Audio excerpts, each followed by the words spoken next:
My name is Omar. I'm one of your podcast hosts, and I'm also a lawyer at Treadstone Law. For most Canadians looking to buy, sell, or refinance real estate in Ontario, a lawyer is the last thing on their mind. They're busy dealing with banks, mortgage brokers, realtors, and when everything is said and done, they look for a law firm to finalize the transaction. At this stage, if something is broken, it's hard to fix. And believe me, I'm a real estate lawyer, I've seen it all. How do you gain the right help early on in the process? Speaking to a lawyer one-on-one can get real expensive real quick, and it's probably not the best idea. That is why Treadstone Law has launched several resources for Canadians to have access to the information when they need it the most. You can sign up for one of our online workshops or to our email list to receive information you need when you need it. This information is designed for you to be better prepared and avoid costly mistakes. And for a limited time, it's free. Visit treadstonelaw.ca/MAS offer or click the link below.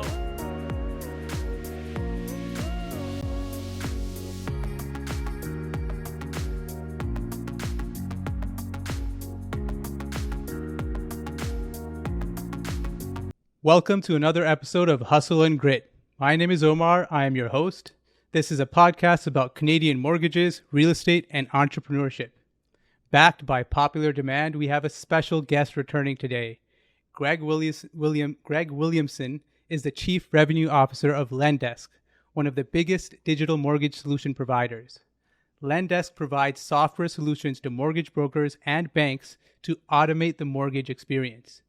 Prior to Lendesk, Greg co-founded Finmo, Canada's first mortgage automation platform for mortgage brokers. Greg is a serial entrepreneur, seasoned executive, and just a guy with a lot of knowledge on leadership, sales, entrepreneurship, mortgages, and real estate. Thank you for joining us, Greg. How are you doing? I'm great. Thanks, Omar. Man, your intros are always so great. And, what a way to warm me up. Thank you. It's quite a warm welcome. You had a lot of accolades to mention, so I had to make sure I get as much as I could get in there. How's your day going? It's great. Yeah, great. Really good. Thank you. You're always traveling when I speak to you. Are you traveling today or joining us from the office? No, I'm in my home in my office in Calgary. Yeah. Oh, nice. How's the weather in Calgary? Today it's raining, but it's man. I'm sure it's been like that everywhere. But wow, what a summer! Unbelievable. Like for Calgary, it's been multiple days. I think there was some record we set for the multiple days over 27. I know there's areas of the country where 27. Geez, that's a bad day. But in Calgary, that's pretty hot. And just what a wonderful summer we had. Yeah, we've had consistently. So I go on every day I have a schedule. I go on a bike ride at 7 p.m. And so I have my eye on the weather. Is it raining? Is it not going to rain? Should I shift it an hour? Should I move it here? And 2-3 days in a row, I think we've had storms. There's horrible storms every day for the last 3 days. So it's kind of put a pause on my schedule, but it's nice. It's nice that at least it's not as hot on those days, right? But Yeah, go ahead. No, that's great. Wow. I was saying we have for you to keep a nice consistent schedule for bike riding. It sounds like a great idea. Honestly, I've never had kind of a disciplined routine. I mean, over the last few years I've built it, but I noticed that if you anchor your evening and your morning, then your whole day is better, right? So if you're anchoring certain tasks in your evening, making sure it's kind of like I read an article the other day about how adults should be using the baby sleep time routine to have better sleep, deeper sleep. And their whole focus was on how parents read a story to their kid and have this calm routine at nighttime. So they were saying you should read, turn off your electronics. And I'm thinking this is like, I hadn't read this, but this is what I had implemented just because I was like, this makes sense. 9 p.m., no more electronics. 9:30, read. 7 p.m. bike ride, calm everything down. So it's like a slow transition. And then you wake up early and you're able to kind of get in the zone really quickly as well. I hadn't thought of that either, but that's a good way to frame it. It's really, honestly, it's changed my entire day in terms of my energy, my motivation, everything else. But the topic today, what's the important topic today? We have a very important topic today, exciting stuff to talk about. We're talking about innovation. The episode topic is innovation and competition in Canadian fintech, but we also are going to explore recent changes that have happened in the industry as well. Get Greg's opinion. Greg, as I mentioned, is a thought leader in this space, so it's always relevant to hear what he thinks about changes that are going on, given his perspective is different from a lot of people in the industry. So to kick it off, in our last episode, which I will link below, we talked about innovation in the mortgage industry. So I wanted to open up with this topic at the beginning. So just kind of high level, right from the beginning, why is innovation important and who ultimately benefits at the end? Well, yeah, I mean, listen, I think the obvious answer of why innovation is important, because innovation has always been important. I mean, look at where we live in our world. I mean, 100 years ago, we didn't have hardly anything that we have today. So, I mean, innovation is always what drives us and creates better environments for us in our lives. Why would it be any different in the industry or the work that I choose? And I think on a more micro basis, innovation keeps all the players in check, if you will, and competition certainly does that as well, where, they go hand in hand. As a competitor, I need to keep innovating in order to keep alive, because if I don't, my competitor will just do something that's better or faster, and then I fall behind. And so who does it ultimately benefit? Well, in the mortgage space, I would say the obvious answer is, well, it benefits the mortgage professional. But we've always said that, even from the days that we started Finmo, our focus is and always has been on the borrower. So because we built a borrower-centric app, it's helped us, in terms of our competition. And frankly, even when Lendesk and Rocket Mortgage acquired Finmo, Rocket Mortgage focuses on the borrower. And so that was our the company that inspired us in the early days. And a lot of our competitors in the space are building a tool for mortgage brokers. And I think that where that falls down is that if we don't think of the ultimate borrower, what problem are we trying to solve? Make a new widget for mortgage brokers? I mean, the widget that they had already works, which is why a lot of our competitors struggle, I think, with getting mortgage brokers to change behavior, because you just built me another widget. Well, the widget I have works, and it works fine.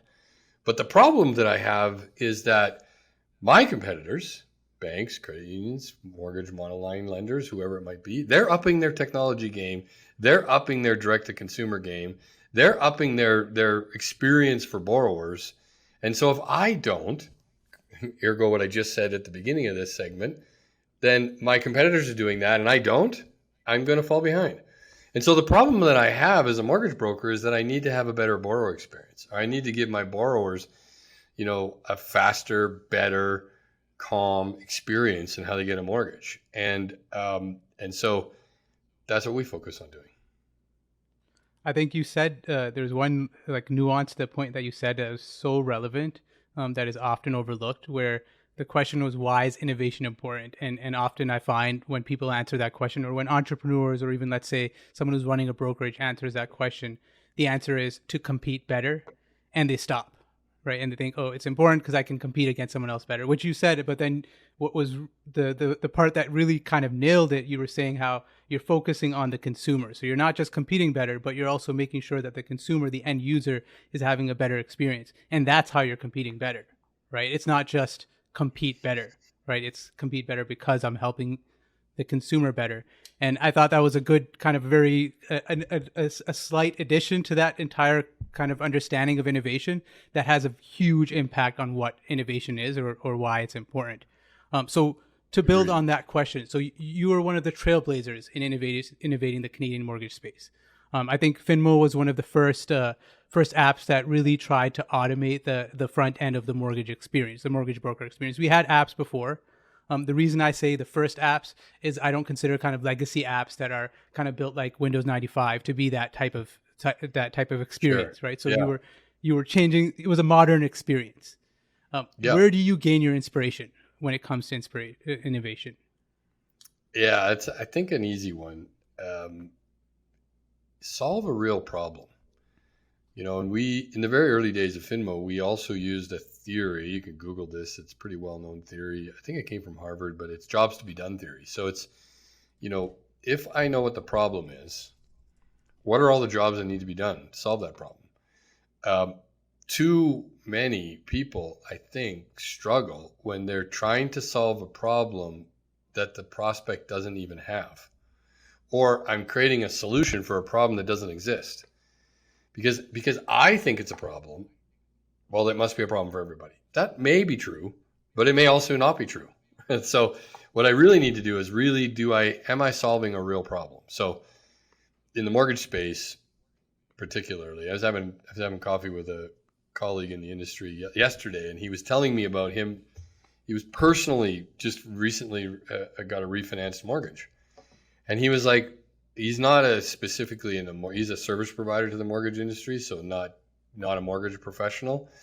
And he was like really seemingly dejected about how terrible that experience is. And the interesting part where I thought this was wizard, he was saying about, I'm going to go a little bit off track, but it's going to be relevant. But he was saying about how his company also services the insurance industry. So imagine this.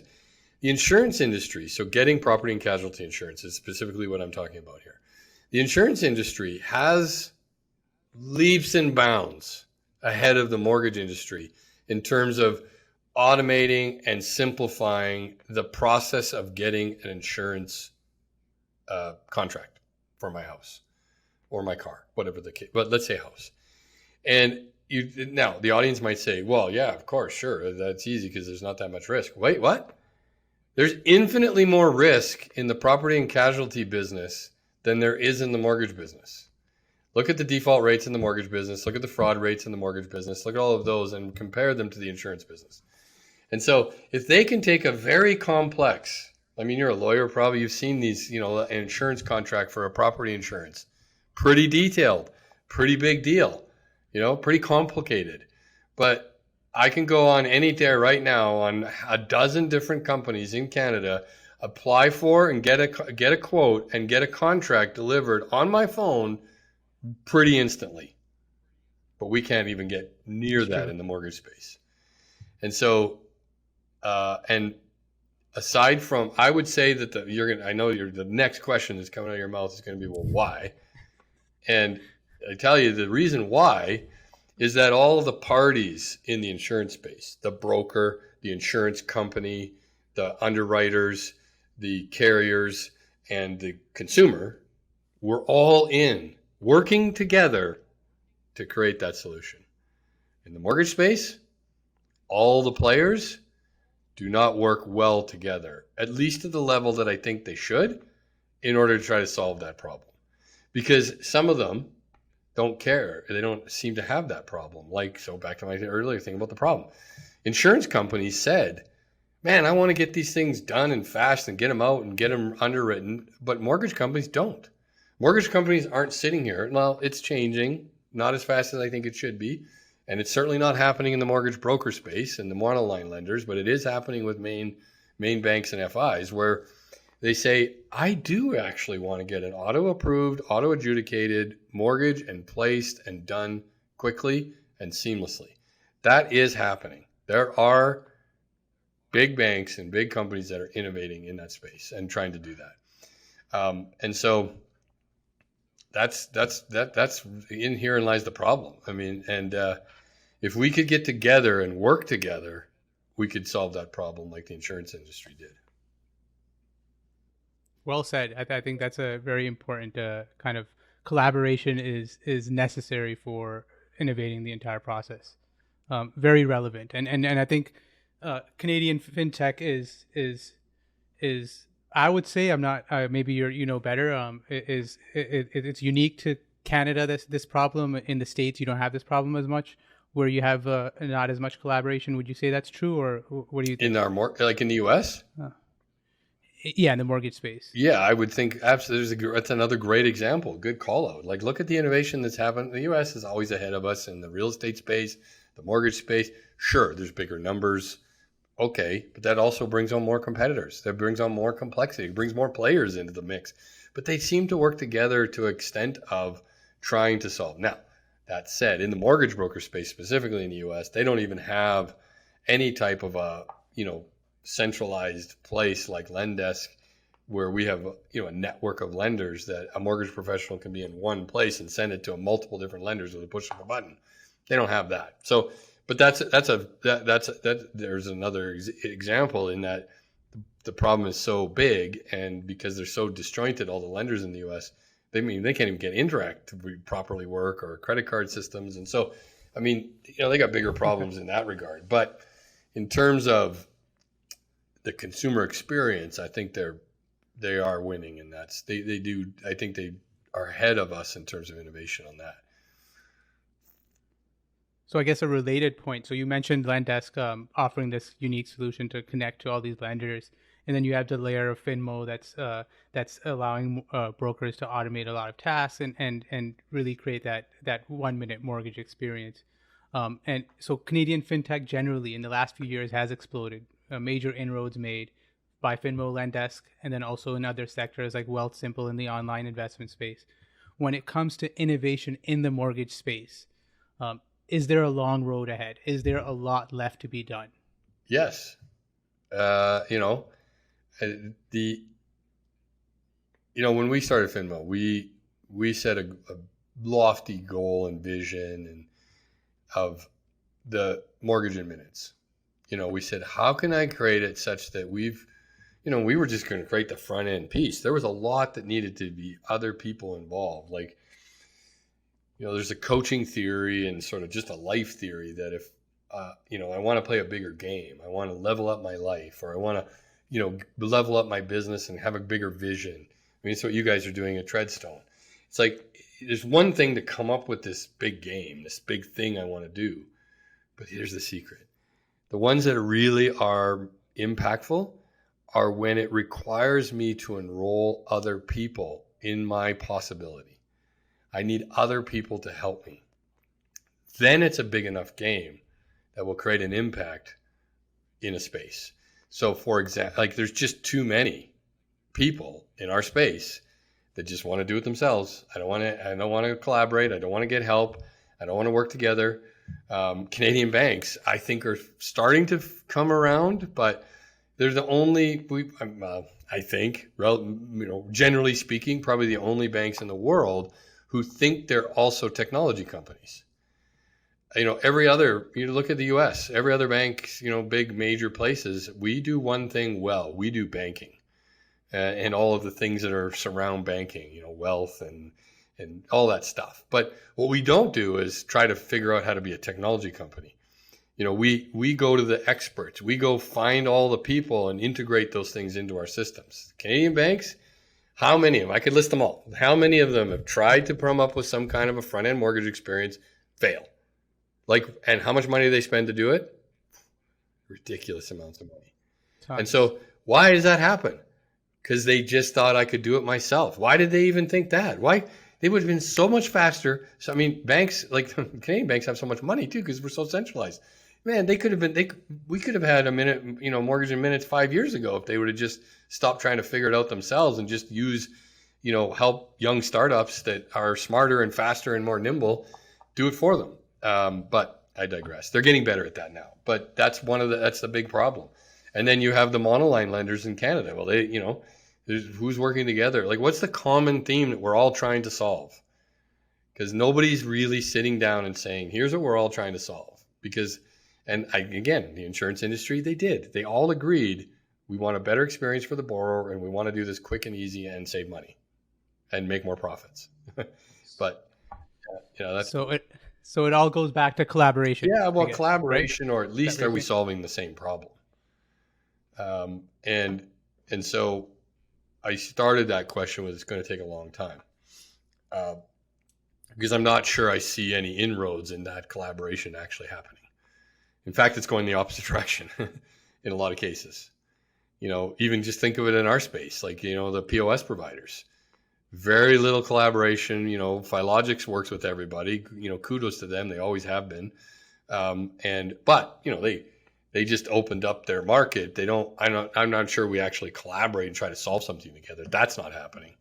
But, other companies but absolutely not even consider spending 1 minute working together to help each other and collaborate and try to make things better. Won't happen. If you're looking to retain Treadstone Law, it's never been easier. Our entire process is online. From completing the retainer to your signing appointment, everything is done from the comfort of your own home. No need to take time off to visit a lawyer's office for your signing, when you can complete everything from your living room table. The best part is you don't have to pay anything when you're retaining our firm. Visit treadstonelaw.ca/MAS offer or click on the link below to retain us today. Enjoy the podcast.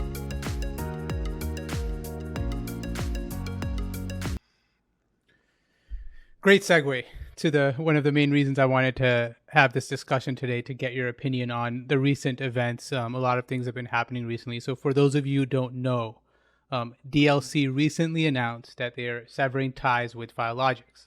So this was very controversial, with a lot of Filogix executives making public statements about their thoughts on what was happening and how it was a shock to them and came as a surprise. So, Greg, what are your thoughts on this decision? Yeah, I mean, I think actually what happened was that Filogix announced that they were going to, not renew a business arrangement that had been already there. I think, obviously we're not in the rooms, we don't know what's happening, but it appears to be what's happened is that there was a business contract. That contract expired, and, they didn't reach a new agreement. And so at the expiry of that contract, in this case, Filogix just announced that, hey, this is what's going to happen. Which, what's my thoughts on? A couple of different thoughts. What would, like, the screaming and gnashing of teeth and stomping the feet is like, just how is that helpful? In a sense that this is pretty simple. If we don't have a business, you're a lawyer. If we don't have a business contract anymore, okay, we don't have a business contract anymore. So why should I have to do anything for you? I'm not obligated to do anything for you if I'm Filogix, for example. And so, the fact that they got pressured and cajoled by lenders, that's what I'm told, to extend, you're telling me, you're pressuring and cajoling me to extend services to somebody who I don't have an obligation or a contract with anymore. So I don't know how that exactly all played out. We'll see how it goes on, the new deadline. The new deadline is the end of October. And I guess we'll see how it plays out. But it, feeding into this topic and what we've just been chatting about, it's a classic example of what I'm just talking about. That we can't work together, listen, I'm not rose-colored glasses that you sit here as competitors and you're all gonna, hey, let's solve our problems together. I'm not talking about that. But there is ways that we can work together. Like, we can share each other's lenders. We can share, we can, build to each other. So allow the broker in this case, and ultimately the consumer, to use whatever tech stack they want. I'm going to do my submissions over here. I'm going to do my payroll and compliance with this because it's better. It's more convenient. I'm going to do this. But everything's closed. We don't. That's the mantra in our space, and it's another good example of that. And certainly in this case, DLC, and they're in Velocity and that they've already shown a history of that. What they do, we're a closed shop, and so okay, at least they were consistent with that. So speaking of which, so earlier this year, they severed ties with Lendesk when they implemented a fee. So in effect, that's how it can be characterized for brokers that use Finmo. So some people may say that your opinion is influenced by that fact. How do you respond to this sentiment? Well, like you're saying, my opinion on the previous conversation between DLC and Filogix, I think they're two separate things. In this case, DLC and Filogix had a contract. They no longer have a contract. So then, that's fine. For example, we have a contract with Filogix, and we continue to work and enjoy that relationship, and we enjoy that partnership. And I think it obviously serves both of us well. That's what a business contract is designed to do. And so in this case with DLC and Lendesk, for example, earlier this year, we don't have a contract. We don't have any type of a business relationship. That to me was, I mean, let's just look at, hey, you're a lawyer. Let's look at the facts. What are the facts? And based on the facts, it appears that this was motivated by things that are, other things at play, because, the reasons for this non-standard transaction fee changed. It was one time it was about payroll was going to be more cumbersome until they realized that they do all their payroll through Filogix, and so there's actually no change to the payroll. And so then they had to change the script. Eventually they just came out with it and said, we just don't want you to use Finmo. Okay, fine, fair enough.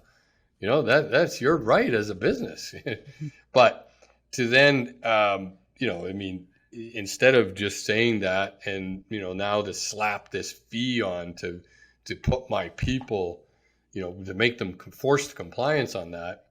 Yeah, I mean, hey, listen, it's their business. They're going to make their own decisions. But if I was a particular, here's what surprised me is that mortgage professionals that are, under that type of a regime or that type of a philosophy. I mean, why would I want to do that in 2022? Why would I want to be anywhere where somebody's going to tell me? Why I thought I became an independent business person because I wanted to be able to build my business the way that I want to build my business. Sure, I got to confine within the rules, but this has nothing to do with rules. This just has something to do with, I don't want to compete with those people on a level playing field, so I'm going to ban you from using them. I mean, that's my own personal opinion, but I think that the facts seem to suggest that. So, hey, great. But in the theme of this episode, there's no question that limits innovation. If I'm forcing compliance on people to use my thing, what is my motivation to make it better? Because you're going to use it anyway. Because you have to. And so then I have no motivation to be innovative because innovation costs money. So, it's just easier for me to copy somebody else or, whatever the case may be. I'm certainly not motivated to innovate. And so if I was a particular member of that organization, I would say this doesn't serve me. All things being equal. Makes sense. So that's how I think. Yeah, I think there's a good analogy in what was that social media platform with the music. Crap, it was before Facebook. Do you remember that people used to post music on it and whatnot?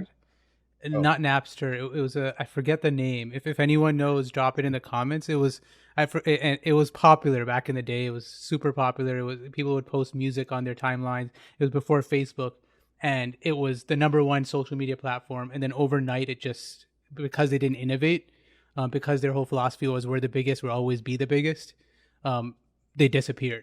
Right. And now I can't even think of the name, whereas Facebook, I'll never forget. Right. Or Instagram or TikTok. Good right. Point. So I'll comment. But if I had the name, it would be more relevant. That's a great point, though. Look at those companies like Apple, Google, Amazon, Facebook. I mean, all the companies that have created enormous wealth and enormous growth. What's the cornerstone of what they do? Innovation. That's and so if I don't have to innovate, then I wouldn't. But in an environment, in a healthy, competitive marketplace, I have to innovate. And frankly, it's exciting to innovate. So why not? Let's do it.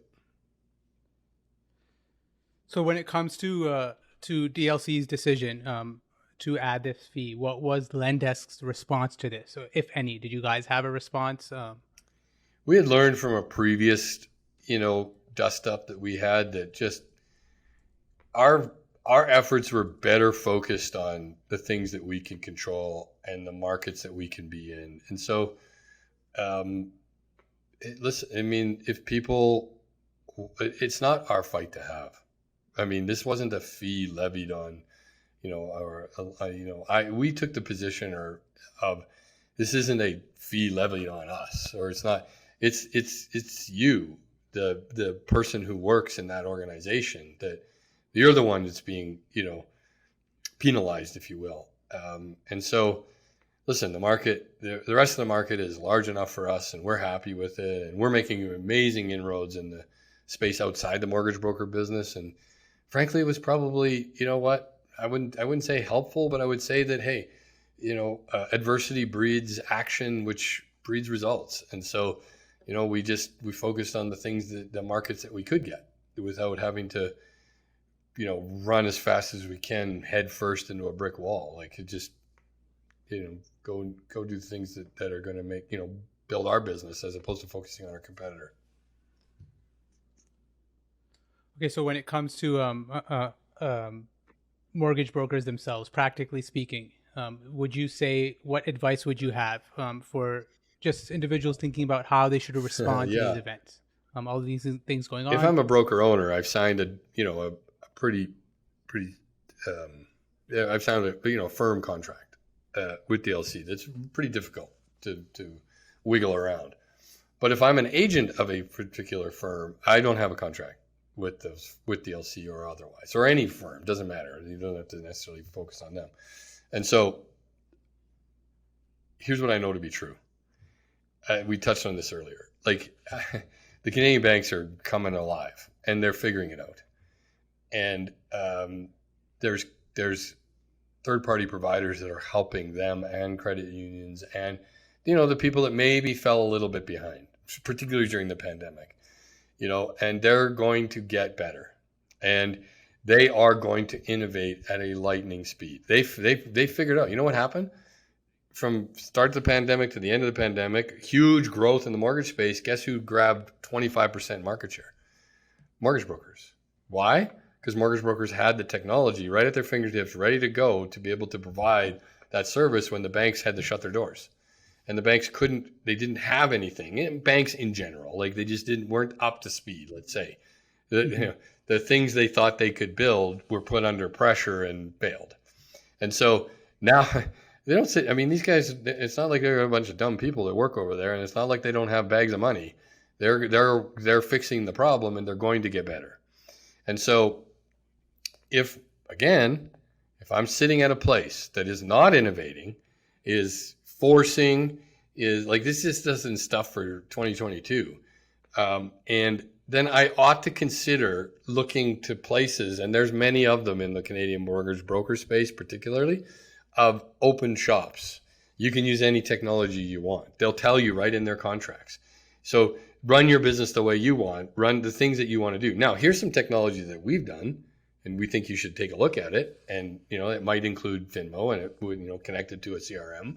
We've done lots of those kinds of arrangements with other mortgage brokerages. So I would say, well, I want to make sure, man, in order for me to succeed and, to compete with the banks and et cetera, and digital mortgage brokerages, look how many of those are popping up and doing well. Look at the kind of money that they're raising. Neo just raised a ton of money. And so there's probably 5 in the last year that have had successful raises in a tough market. And what are they going to do? Like, how good are they going to get in terms of giving a better borrower experience? True. A digital borrower experience that's fast and friendly and gets the results done. Or I can sit here and close my eyes and sit on my hands and hope that this organization has proven that they don't breed innovation. I can sit there and I can stay there and hope it works out for me. But it wouldn't be the way that I would do it, because I want to go somewhere where I can impact that change or that difference, and be in a place where it can be innovation is not only I guess offered, but worshipped. That's the places that I would want to be. Well said. So we have about 5 minutes left, so I wanted to turn to the last topic. So recently, Lendesk's parent company, Rocket Mortgages, announced its entry into Canada as a broker lender. So Rocket Mortgage Canada launched. We had Hashim, the CEO of Rocket Mortgage Canada, on the podcast. We will drop the link in the bio if it's released by the release of this podcast. What does this announcement mean for, let's combine the question, for consumers and mortgage brokers? Sure. First of all, I would say to just be, words matter. So just to be for your audience, it wouldn't be that Rocket was coming to Canada or launching in Canada, because they already were here. So it was really a rebrand of Edison Financial, which was their mortgage brokerage. And so now, semantics, but I think also important. So it's not something like, oh, this is new. No, they've been here for years. But I think it's a Obviously, it's fantastic. Sure, your audience will say, "Yeah, he's biased," but no. But let's look at the facts again. Like, you make your audience will make their own decisions based on the facts. But here's the facts. I mean, Rocket Mortgage is the largest mortgage company in the world by a big margin, and they have grown like crazy. They come from entrepreneurial roots. Dan Gilbert and his brother started it in a garage, literally. And so, and they also support mortgage brokers in the U.S. And they are also really focused on community and a whole bunch of things. And they're just a wonderful company. So how can that be bad? And then the other facts are that, bring in some cool, healthy competition that's backed by innovation. I mean, we just keep coming back to this, the topic of this episode. I mean, that's going to force their competitors, the other lenders, to up their game and become competitive and innovate and do that. And so I think it's just all around, it's going to be it's a real big plus for the industry. And finally, so you guys have some other big announcements you wanted to share, or is there anything else happening at Lendesk that you wanted to talk about, or for the last few minutes? Well, in the spirit of innovation, we're currently working on some really interesting things that I think brokers are going to like. I mean, we are thinking, again, if I think about the borrower's experience, what does the borrower want? What path does the borrower want to do? And I think that means, without spilling too many beans at this point, because we haven't released some of these things, but consider the idea that the more choice the borrower has, and now I get it, there's 300 and I think we have 312 lenders in our lender network. It's not really about that. It's like but there's some key things that are missing. There's some key lenders that are not parties. Those are things that we're thinking about. How can I bring more choice into the marketplace?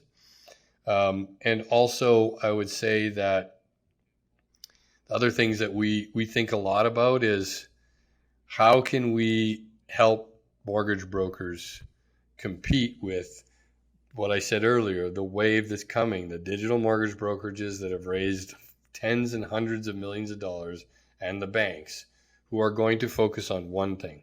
They are going to focus on enhancing the borrower experience, the digital process, and an auto-approved mortgage in minutes. That's what they're working on. And so if mortgage brokers want to stay relevant in that game, they need a friend that's also working on the same things, and we're doing that. We'll drop a link below if you want to sign up for Finmo or learn more about Finmo services to compete against this incoming threat, I would say, in the mortgage industry. Thank you for joining us today, Greg. The conversation was very insightful. All right, thank Appreciate you. Your time. I love always coming on here. It's a warm invite, and it's fun. Your questions are great, and I really feel inspired and better than I was before we started. So thank you very much. If you're looking to retain Treadstone Law, it's never been easier. Our entire process is online. From completing the retainer to your signing appointment, everything is done from the comfort of your own home. No need to take time off to visit a lawyer's office for your signing, when you can complete everything from your living room table. The best part is you don't have to pay anything when you're retaining our firm. Visit treadstonelaw.ca/MAS offer or click on the link below to retain us today.